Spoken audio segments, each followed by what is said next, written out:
happy? Jax, you excited for your flight?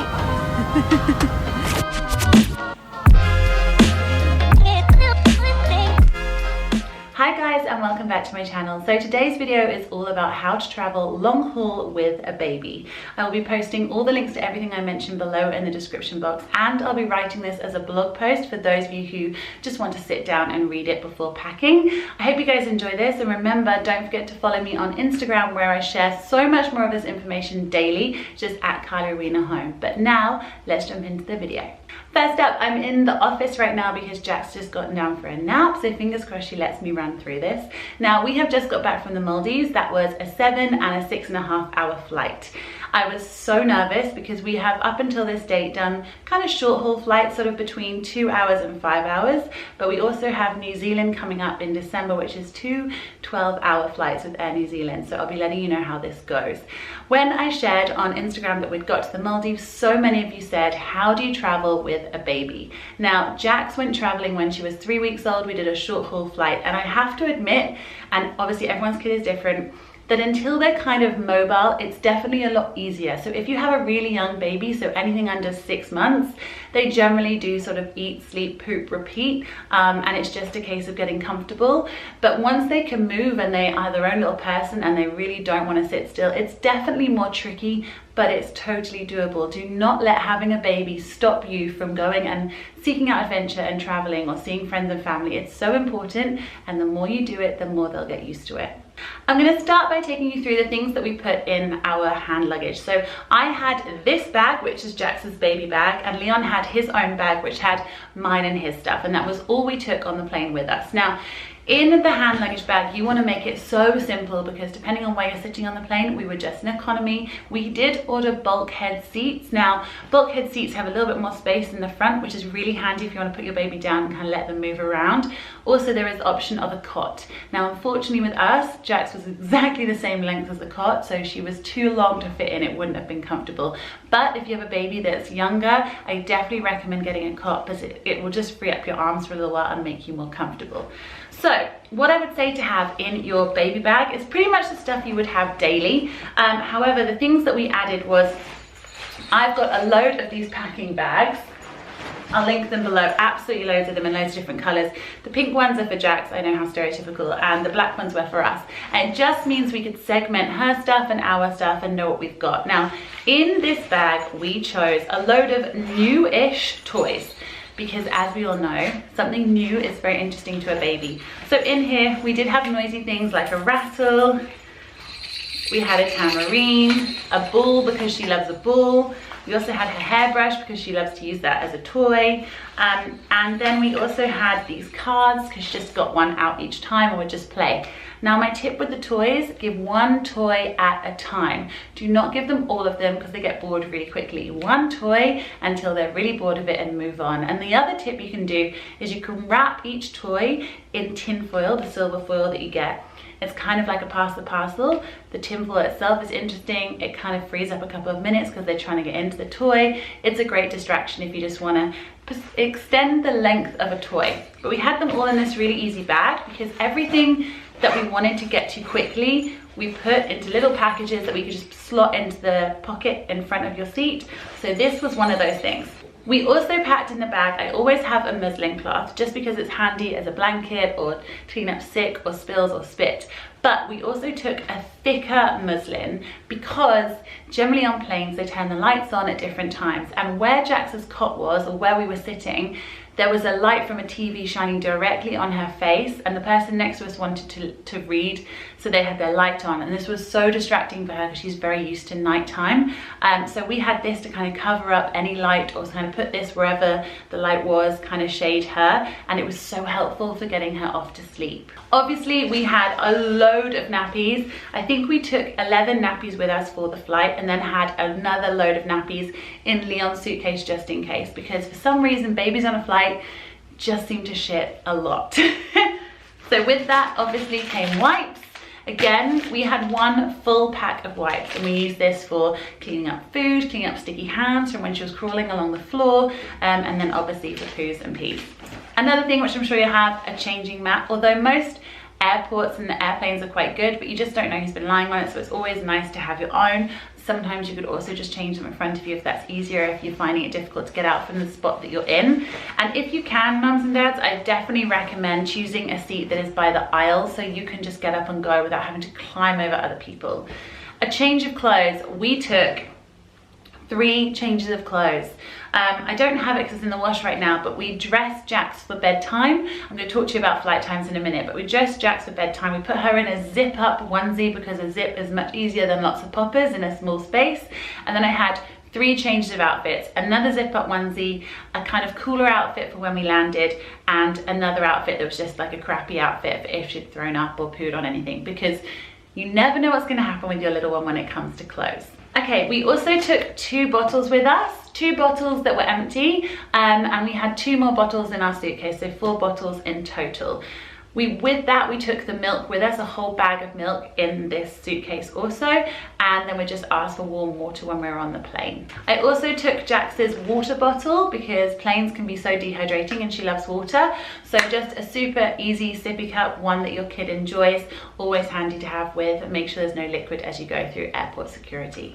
The other thing we had is a clear bag with some favorites. So I am obsessed with these. We are trying to get Jax to be more comfortable with cleaning her teeth. Now she's got 4 teeth. These are little toothbrushes that I found in Boots, but even better, they are such a good teether. So she literally holds it like this and she loves it. And I've been putting a tiny bit of Zendium Kids toothpaste on this, and this was a great distraction / toy for about 30 minutes on the plane because she was just loving chewing, biting, and she was really happy with this. We also have these sachets of Calpol, always handy to have some Calpol with you. This was the sugar-free Calpol in sachets, so I just knew that this was the amount, and obviously it's easier to travel with liquid. Also have a spoon for all the food that you're going to take with you, a couple of these because you're probably going to lose them, and of course if your kid has a pacifier or a dummy, a spare dummy should you lose the all-important one. The other thing you want to take with you is all of the snacks and all the food. Now Qatar Airlines, who we were with, did offer some baby food, which was great, but it was only 1. And Jax likes to eat a lot, so we took loads of snacky things. These little crisps, half eaten. More of these, Ella's Kitchen. 3 actual ready meals with us, and to be honest, we wish we'd taken more snacks. So more things like apples, fruit, things that your kid enjoys, maybe some bread. Snacks are a win because it just keeps them occupied, and they're, you know, we all get hungry on a plane, and planes aren't the most friendliest for kid food. So yeah, lots and lots of snacks. With taking the snacks, I definitely recommend taking a bib, because I know that kids can be super messy. Jax loves to put it all over herself, so it just prolongs the life of the outfit that she's wearing and makes them a bit more comfortable if they're then going to be sleeping in an outfit that they've got food and is wet possibly. So a bib is also a good shout. I did see some kids wearing these little kid headphones. We used these for the seaplane because it was really loud. Saw some kids wearing these through the airport when they wanted to stay asleep. We didn't use it on the plane, but I do think if you have a kid that's really loves to be in silence when they do the tannoy announcements, that can wake them up. But I don't know how comfortable this is to sleep in, but I definitely recommend it for a noisy journey. So like a seaplane was definitely worth doing, or perhaps a boat if you know it's going to be a really noisy speedboat.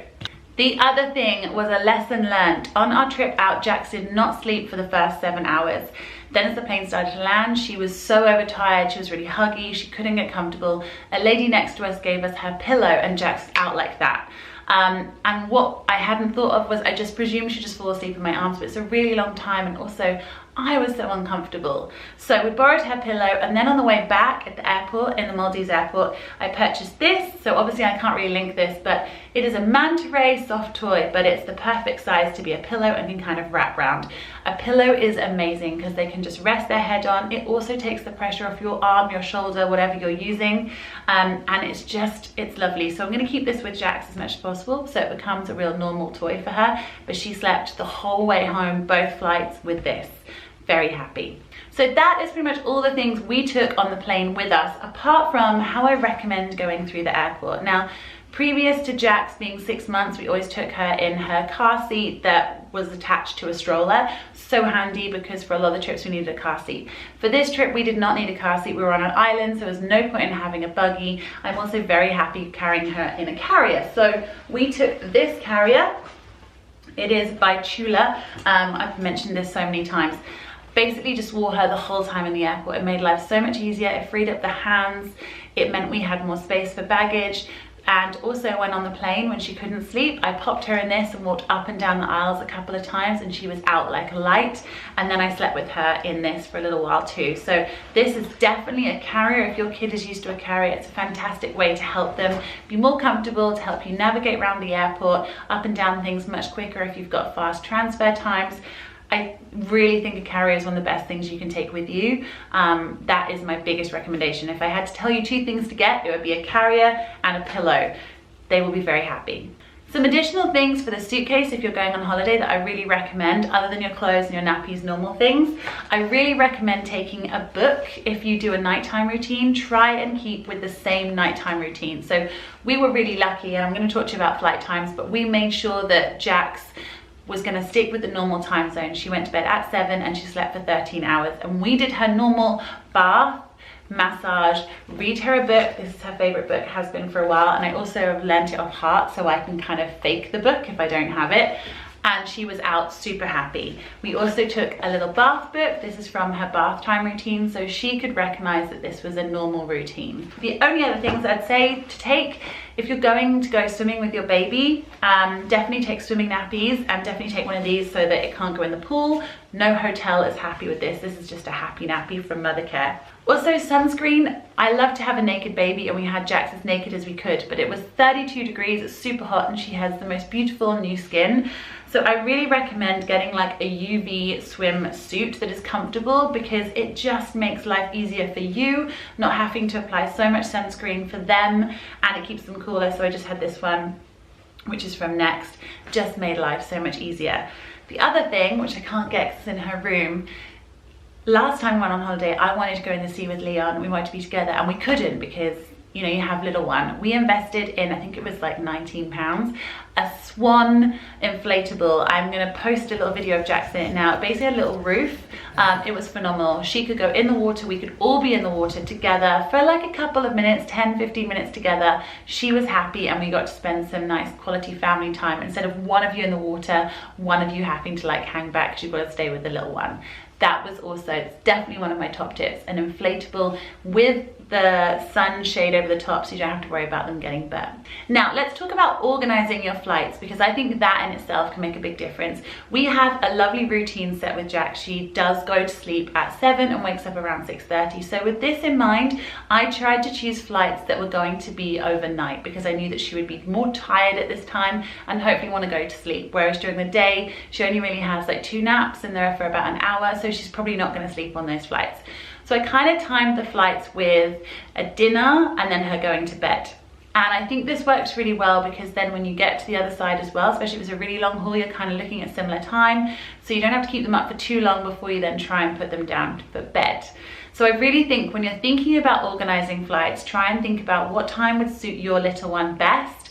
I know sometimes it might make the flight more expensive or sometimes cheaper, but figure out when your little one is their most tired and try to fly then, because naturally they're already going to be thinking about sleeping. And again, if you can try and do a bit of their bedtime routine while you're kind of getting on the plane. So if you can do the whole getting them into their sleep suit, if you can make it as dark as possible, if you can avoid stimulation. I mean, Jax doesn't watch TV. She still has yet to see TV at the moment. So we try to avoid that. Some people, TV is part of the routine. I know a lot of people told me to download apps. I actually didn't. We didn't use any of that, because I know how much that overstimulates her if she was to.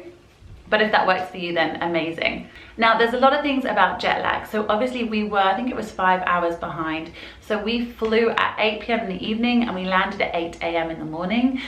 Jax had slept on the last flight. We kind of kept her up for a good couple of hours, and then we put her down for a nap, let her see how long she wanted to nap for. I think it was 3 hours she had. Then we kind of kept her up again, and then we just tried to go to bed as close to her normal time in that time frame. So I think she went to bed at 6 and then slept for 13 hours.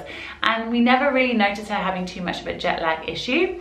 Since we've come home, we tried to do the same thing. So I tried to book the same, another evening flight, which meant we landed in the morning here in the UK. Then I knew we had 2 hours in the car, so she would sleep in the car. Then we kind of kept her up for another couple of hours, and then she went back to sleep for another couple, and then we did her normal bedtime. It was just a couple of hours earlier. So I think if you can try and stick to the local time frame as much as possible, but while sticking to your routine, that really helps.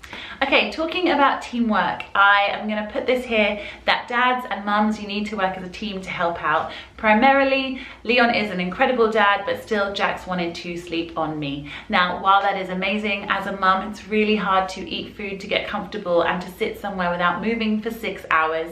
So dads, if you can, offer to go and do the nappy change, offer to help feed the mum if she can't have anything, offer to give her water, whatever she needs, just try and help each other out as much as possible. So generally Leon would help me entertain her, he would hold her so that I could feed her food, he would then go up and do the nappy changes so I could just have like 3 minutes to myself to stretch my legs. Just know that they will fall asleep.